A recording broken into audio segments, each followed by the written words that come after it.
Bonjour à tous et bienvenue dans ce nouvel épisode d'Enquête d'investigation. Aujourd'hui, oubliez tout ce que vous croyez savoir sur l'homosexualité au cinéma. Brokeback Mountain et ses cow-boys qui se roulent gaiement dans l'herbe ne sont rien comparé au cas que nous évoquons ici. Peter Jackson serait-il le plus grand réalisateur de films gays du XXIe siècle? Legolas qui ne peut pas s'empêcher de tripoter Aragorn, Aragorn qui se raccroche toujours à Legolas, les regards langoureux entre Frodo et Sam, et pire, dans le Hobbit, Bilbo et Thorin qui n'arrêtent pas de se faire des câlins. Non, j'ai pas fini! Let me take you down, 'cause I'm going to Strawberry Field. Non mais on peut pas avoir du sous-texte gay partout. Au bout d'un moment c'est plus possible, on est déjà beaucoup trop fangirl dans les autres vidéos. Bonjour à tous. Aujourd'hui à l'occasion de la sortie du Hobbit, la bataille des 5 armées, on voudrait revenir sur les 2 volets précédents pour vous donner notre avis. Réalisé par un Peter Jackson qui, 10 ans plus tôt, jurait qu'il ne s'embarquerait plus dans une aventure à la Seigneur des Anneaux, le Hobbit est l'adaptation du premier roman de Tolkien, et c'est l'angle de l'adaptation qu'on va prendre pour ces 2 vidéos, puisque toutes 2 nous avons lu les livres, et que ça influence grandement la façon dont on a vu les films. C'est-à-dire qu'on va se concentrer sur ce que Peter Jackson a ajouté ou enlevé, bref, sur les changements qu'il a apportés. On a été frappé de voir que le consensus se fait autour du 2e film, La Désolation de Smaug, qui est préféré au premier, Un voyage inattendu. Bah nous c'est tout l'inverse, on a adoré le premier et le 2e nous emmerde. La question qui a dû se poser lorsqu'il s'est agi d'adapter le Hobbit a dû être: est-ce qu'on respecte le ton de l'œuvre d'origine, qui est un conte pour enfants, ou est-ce qu'on s'inscrit dans la lignée du Seigneur des Anneaux, qu'on a adapté précédemment, qui est une fresque épique extrêmement ambitieuse et qui a eu un succès monstre et des hordes de fans? Bon, ils se sont pas posé cette question bien longtemps. Évidemment, ils sont allés dans le sens du fric, ils ont mis le Hobbit dans la lignée du Seigneur des Anneaux. Et je comprends tout à fait, c'est logique. Après, je sais pas si c'était une bonne idée. Le Hobbit, c'est un conte pour enfants. C'est drôle, c'est léger, il y a des chansons, des animaux et des monstres qui parlent, et pour autant, comme beaucoup de contes, il y a quelque chose de très grave derrière. Si vous vous penchez sur le personnage de Thorin en particulier, vous voyez que c'est un héros tragique au sens grec du terme. Et aussi parce que c'est un conte, le Hobbit dans sa narration est bourré de choses qui semblent bancales, en tout cas si on le compare à la narration d'une œuvre de fiction mainstream d'aujourd'hui. Le Hobbit, c'est des persos qui vont d'un point A à un point B. Il pourrait aussi bien ne rien se passer entre les deux. Alors Tolkien fait se succéder tout un tas de petites scènes qui n'ont a priori pas d'intérêt. On rencontre des trolls, on se fait capturer par des gobelins, on croise des géants de pierre. Ces scènes sont des obstacles artificiels sur la route de nos héros. Elles ne donnent pas l'impression d'une progression dans l'intrigue, juste d'une progression géographique pour les personnages. Et c'est caractéristique de bien des contes. Leur intérêt pour l'intrigue générale est très minime. Bilbo trouve une épée chez les trolls, Bilbo trouve un anneau chez les gobelins, et à ce moment, dans la tête de Tolkien, cet anneau n'est rien d'autre qu'un anneau qui rend invisible. En fait, je pense que si vous considérez le Hobbit, le livre, en tant qu'adulte qui s'est d'abord déjà familiarisé avec les films du Seigneur des Anneaux, je pense que Tolkien, pour vous, c'est un gros troll. Il nous vend Smaug comme l'ennemi des nains, et pas une seule fois dans le livre, Thorin et Smaug ne se rencontrent. Vous imaginez si Peter Jackson avait littéralement adapté le bouquin à l'écran? J'aurais bien aimé voir la gueule des fans, tiens. 0 affrontement entre Thorin et Smaug. Faire une adaptation gros budget, grosse ambition de cette histoire, c'est extrêmement casse-gueule. À chaque instant, vous avez des Deus Ex Machina de Gandalf qui vient sauver les nains. Dans un conte, ça passe. Dans un film de Peter Jackson, ça vous fait tiquer. Impossible de garder la structure du conte telle quelle, il fallait ramener ça vers quelque chose qui soit un scénario beaucoup plus classique. Et ils ont fait un gros boulot à ce niveau-là quand même. Par exemple, on trouve qu'Azog, c'est une super idée comme méchant qui poursuit les héros pendant les 3 films. Autre bonne idée du film, ses protagonistes, notamment nos amis les nains. Ouais, vous savez, Thorin et ses copains.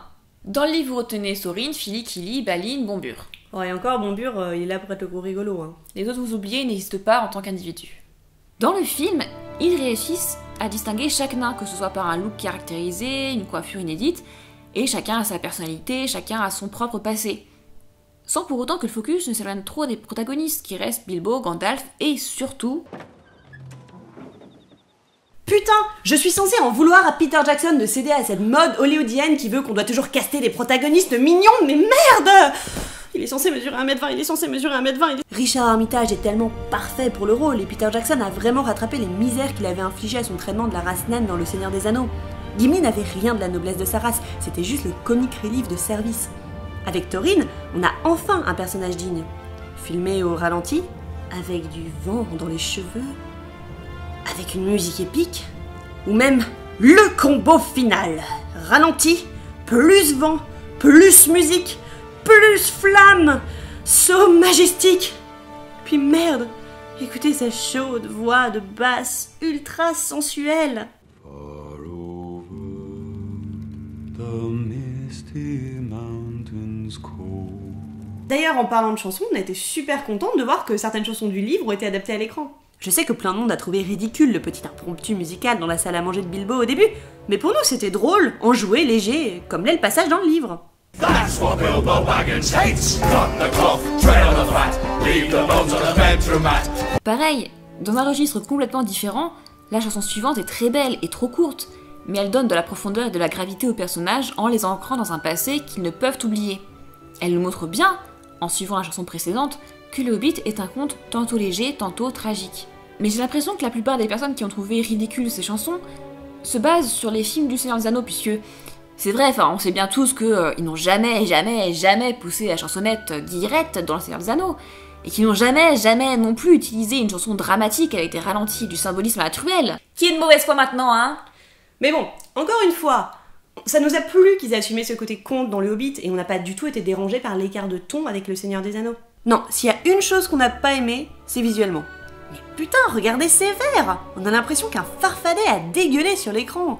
Et toutes les prothèses, les effets sont hyper visibles et très artificiels. Il y a des longueurs pas possibles, notamment au milieu avec Galadriel. Et puis c'est pas toujours très subtil, franchement. Oui, c'est bon, on a compris. Thorin n'aime pas les elfes. Des elfes. Autre chose décevante, la version longue. Elle est naze. On a droit à quoi dans cette version longue? Quasiment seulement à une scène débile où les nains se baignent à poil dans une fontaine devant les elfes qui sont forcément très choqués. Des nains. Et c'est à peu près tout. On est bien loin des scènes qui faisaient l'intérêt des versions longues du Seigneur des Anneaux. Au moins, et c'était peut-être le seul intérêt de la version longue, ils ont ajouté la chanson des gobelins, qui peut pas mal surprendre ceux qui n'avaient pas lu le bouquin. Déjà que dans une scène précédente, on nous a montré des trolls qui parlent, qui cuisinent et qui sont drôles, ça a fait beaucoup à avaler pour les néophytes qui n'avaient des trolls que l'image des créatures sans intelligence du Seigneur des Anneaux. Vous imaginez s'ils avaient mis la chanson des araignées dans le deuxième film. Mais voilà, moi je trouve à part ça, globalement on a vraiment beaucoup aimé. Puis ça nous a vraiment replongé dans l'ambiance Tolkien et c'était vraiment chouette. Et du coup, ça présage que du bon pour la suite.